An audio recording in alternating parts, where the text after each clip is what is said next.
So I'd like to tell you a little bit about home investing in the United States. And that particular home is one of our beautiful homes in Southern California, Irvine, in a community called Great Park. And what this really is about overseas asset allocation. And it's about globalization of investors. As people become more wealthy and more affluent, it's very natural for them to not put all of their eggs in one basket. And for a lot of reasons, U.S. real estate for all global investors tends to be a part of it. It has to do with the economic environment of the United States, the stability of the U.S. currency, and for a lot of other factors, U.S. real estate is very natural when investors become global in their asset allocation. And one of the reasons why U.S. real estate is a very sure bet is that there's really a tremendous shortage of new homes in the United States.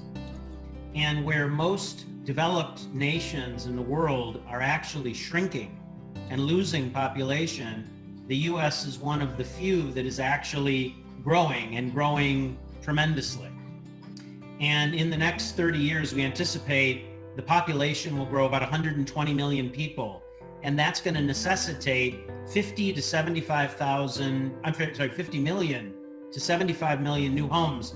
And we do not have the capacity to even build that many homes in the United States. I want to talk about what U.S. real estate has done, what U.S. homes have appreciated in my lifetime. This is about a 50-year time horizon from when I was born until now. And the price of the average U.S. home has multiplied 11 times. So the price of homes have doubled 11 times in my lifetime.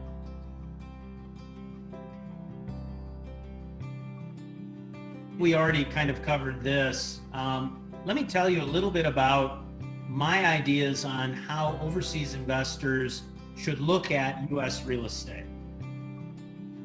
And we say, when in Rome, do as the Romans do. And one of the mistakes that I've seen overseas investors do when they come to the U.S. is they think about what they like more than the market in which they are investing. And that's why I say, when in Rome, do as the Romans do, because we're investing in U.S. real estate. We have to think about what makes a good U.S. real estate investment. And it's some of these things are just basic ideas. For example, if you're investing in an area that has a lot of single-family homes, you should buy a single-family home. If you're investing in an area that has primarily multifamily apartments, you should invest in apartments. And you really have to think about local. What is it that will appeal to the local community, not necessarily to what you like? Because it's not something you're going to be living in. You're going to be renting it, and you're going to try to gain a profit. And you don't want to buy the smallest home. You don't want to buy the largest home. You don't want to buy the least expensive home. You don't want to buy the most expensive home. You want to try to stay in the middle, because that's where the majority of the home buyers and the majority of the home renters will be. And there's the old saying, what are the three most important parts about real estate? And they say location, location, location.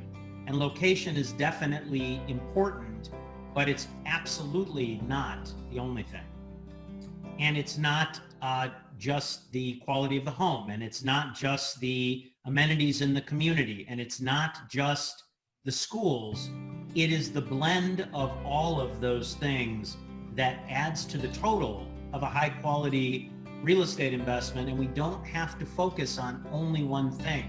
Many communities excel because they do a good job of many things. And some people say, well, Steve, is it best if I am a capital appreciation, a capital growth investor? Some people say, well, maybe I should focus on cash flow.